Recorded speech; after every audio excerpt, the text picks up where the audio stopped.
C'est l'heure de votre rendez-vous chez le docteur pour parler du diabète. La maladie ne cesse de progresser. En Afrique, le diabète est responsable de près de 10% des décès. Vous avez été nombreux à nous laisser vos questions sur la page Facebook du Journal Afrique. Et justement, le professeur Christian Boitard, diabétologue, y répond ce soir sur notre plateau.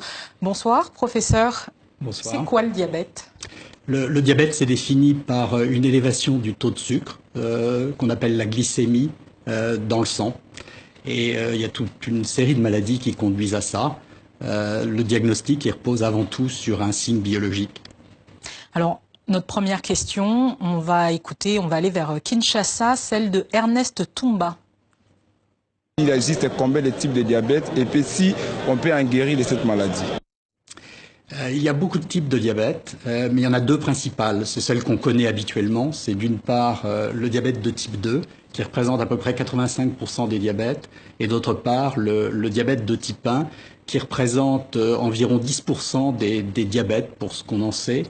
Mais la particularité du diabète de type 1, c'est qu'il commence une fois sur deux avant l'âge de 20 ans.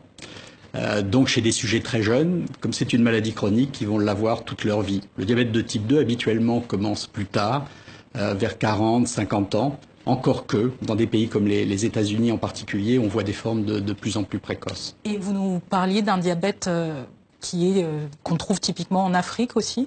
Alors parmi les multiples autres formes de diabète, il y a des diabètes qui peuvent être provoqués par exemple par des médicaments, les corticoïdes. Il y a des diabètes qui peuvent être provoqués par des maladies endocriniennes, certaines tumeurs. Et puis en Afrique, on voit une forme de diabète qui est très particulière, en particulier dans les régions tropicales, qui sont des diabètes en rapport avec une maladie de l'ensemble du pancréas, qui touche pas initialement directement les cellules qui sécrètent l'insuline, qui va provoquer des calcifications dans le pancréas, c'est ce qu'on appelle des pancréatites chroniques calcifiantes, et qui vont évoluer vers une fibrose de l'organe et à terme un diabète. Alors il y a d'autres questions. Il y a Tony Israël Kabimbaya qui s'interroge lui sur les symptômes par contre. Quels sont les symptômes concrets qui attestent que quelqu'un est atteint de diabète?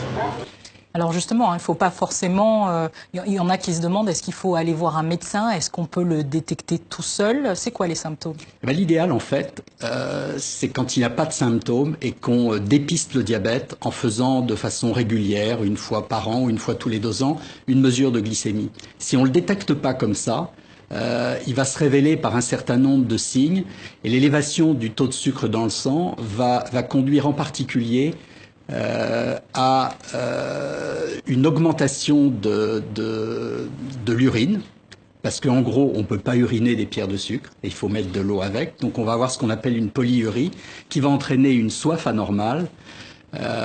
Et si on laisse les choses évoluer sans faire le diagnostic, on va voir d'autres symptômes, par exemple un amaigrissement, et puis toute une batterie d'autres symptômes. J'ai même pas envie de vous les donner, ces symptômes, parce que le diagnostic, il faut vraiment le faire par un dépistage régulier. Des dépistages réguliers dans les centres de santé. Ruben Sey, toujours à Kinshasa, lui, se demande d'où ça vient. Eh bien, j'ai dit qu'il y avait 2 grands types de diabète. On va d'abord écouter sa question. D'où provient cette maladie? Je ne sais pas, parce qu'il y a d'autres personnes qui parlent c'est du sucre, on ne sait pas si ça provient d'où. Moi je prends de l'alcool, je ne prends pas du jus parce que j'ai peur de prendre la maladie, le diabète. Mais en fin de compte, on n'arrive pas à comprendre d'où provient cette maladie, l'origine de cette maladie. Alors Ruben, il pose plusieurs questions. Il y a la question de l'alcool. Il pense qu'en prenant de l'alcool, finalement, ça peut éviter d'avoir le diabète? Alors, l'alcool évite sûrement pas d'avoir le diabète et peut même être responsable de certaines formes de diabète. Dans des pays comme la France, l'alcool provoque des pancréatites, un peu la même maladie que cette pancréatite calcifiante qu'on voit en Afrique et qui est responsable de diabète. Donc en aucun cas l'alcool ne va protéger du diabète. Alors d'où vient le diabète? Si je me limite aux 2 formes principales que sont le diabète de type 1, le diabète de type 1 c'est une maladie auto-immune où nos lymphocytes vont se tromper et se mettre à détruire nos cellules qui sécrètent l'insuline. Et sans insuline, on est incapable d'utiliser le glucose qu'on a dans le sang. Il ne va pas pouvoir entrer dans les cellules. On va manquer de carburant. Dans le diabète de type 2, souvent en rapport d'ailleurs avec une augmentation des besoins en insuline. Et la source principale d'augmentation des besoins en insuline, c'est l'obésité, hein, c'est le surpoids. On va se voir une anomalie de la sécrétion de l'insuline, plus de la cinétique de sécrétion d'insuline d'ailleurs que de la quantité d'insuline, au moins au départ. Et du coup, le glucose ne va plus être utilisé correctement, caractérisant le diabète. Donc il ne faut pas non plus, au contraire, faire un excès de jus de fruits ou de boissons trop sucrées. Le diabète, hein, c'est une maladie qui survient sur un terrain génétique qui est très particulier parce qu'il met en jeu plein de gènes.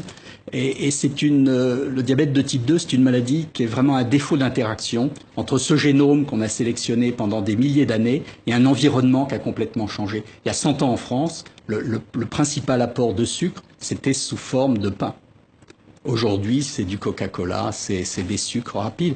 Évidemment, quand on mange ce type de sucre, il y a une montée du sucre dans le sang extrêmement rapide. Et si le pancréas est défaillant, il n'arrive pas à suivre. Alors, autre question qui concerne aussi les femmes. Il y a peu de femmes, malheureusement, qui ont réagi sur la page Facebook. Mais en tout cas, Ephraim Lisoutou, lui, s'inquiète pour les futures mamans. Écoutez-le. Si une personne atteint du diabète, par exemple une femme, elle est enceinte, elle est atteinte du diabète, si elle met au monde, est-ce que c'est probable que l'enfant puisse aussi être atteint du syndrome ? Quand une femme présente un diabète et qu'elle va être enceinte, il faut un suivi extrêmement précis et soigneux de son diabète, parce qu'il y a des risques et pour l'enfant et pour la mère. Et en fait, ce qui est très important dans ce cas-là, c'est de programmer les grossesses, de savoir avant même la grossesse qu'il va y avoir une grossesse, ce qui permet aux médecins de contrôler le diabète et de faire que la grossesse se passera de façon optimale. Mais objectivement, sur le continent africain, c'est un petit peu compliqué de prévoir certaines grossesses. Donc, qu'est-ce qu'il y a lieu de faire une fois qu'elle se retrouve enceinte ? Il faut voir un médecin et il faut contrôler la glycémie le plus strictement possible. Mais il y a une confusion à pas faire, hein, qui est que ce dont vous parlez là, ce ne sont pas les diabètes gestationnels. Les femmes ont déjà un diabète qui est connu et le diabète donc a cet impact sur l'enfant d'une part et sur la mère elle-même. Et ce qu'on appelle le diabète gestationnel sont des diabètes qui arrivent en fait au cours du 3e trimestre de la grossesse. C'est la raison pour laquelle on s'en préoccupe actuellement, c'est que quand on a un diabète gestationnel, quand une femme a un diabète gestationnel, elle est à risque de développer un diabète de type 2, 5, 10, 15 ans plus tard.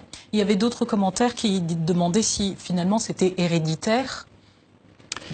Est-ce que ça l'est ? Alors, le diabète est héréditaire, mais pas au sens des maladies génétiques habituelles. C'est-à-dire qu'on n'a pas un gène anormal qu'on transmet et qui va être responsable de la maladie. C'est vraiment un terrain génétique multigénique.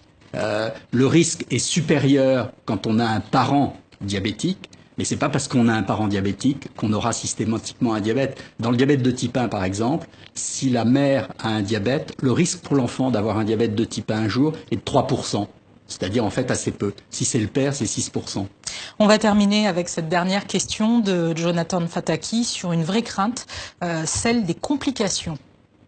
Quelles sont les complications du diabète et quand est-ce qu'un médecin peut arriver à amputer les organes du corps ? Alors il y a tout un imaginaire autour de ces amputations justement et des complications. Comment on peut rassurer les gens aujourd'hui ? Pour pouvoir les rassurer, il faut qu'ils soient suivis et qu'ils soient soignés. Ce qui se passe dans le diabète, j'ai dit tout à l'heure que les signes étaient quelque chose d'assez tardif finalement et qu'il fallait faire le diagnostic par des mesures de glycémie lors de bilans réguliers.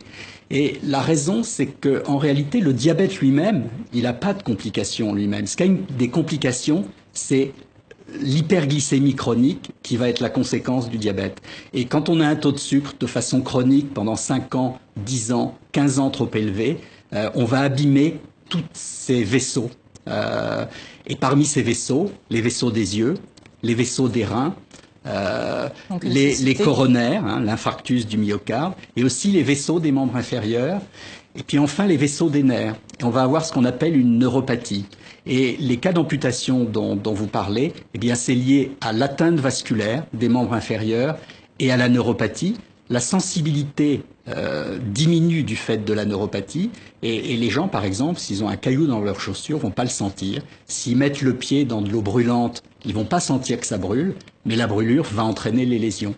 Alors, c'est la première cause d'amputation chez l'adulte, hein, mais les amputations doivent absolument être prévenues par un suivi médical correct du diabète en amont. Alors finalement, docteur, justement, comment est-ce qu'on se soigne et pourquoi les traitements coûtent aussi cher aujourd'hui? Alors comment on se soigne? Dans le diabète de type 1, hein, dont on a parlé, les cellules qui sécrètent l'insuline sont détruites. Donc la seule façon de traiter, c'est d'injecter de l'insuline de l'extérieur. Et aujourd'hui, on a des insulines extrêmement sophistiquées, ce qui explique leur coût. Dans le diabète de type 2, les cellules qui sécrètent l'insuline ne sont pas détruites. Elles ont simplement une anomalie cinétique de sécrétion, à laquelle s'ajoute une anomalie d'action de l'insuline sur les tissus cibles, par exemple le foie, le muscle. Et donc les traitements, ça va être d'une part des traitements qui vont faire sécréter de l'insuline et d'autre part des traitements qui vont favoriser l'action de l'insuline sur ces cibles. Merci beaucoup, professeur Boitard, d'avoir été avec nous sur ce plateau.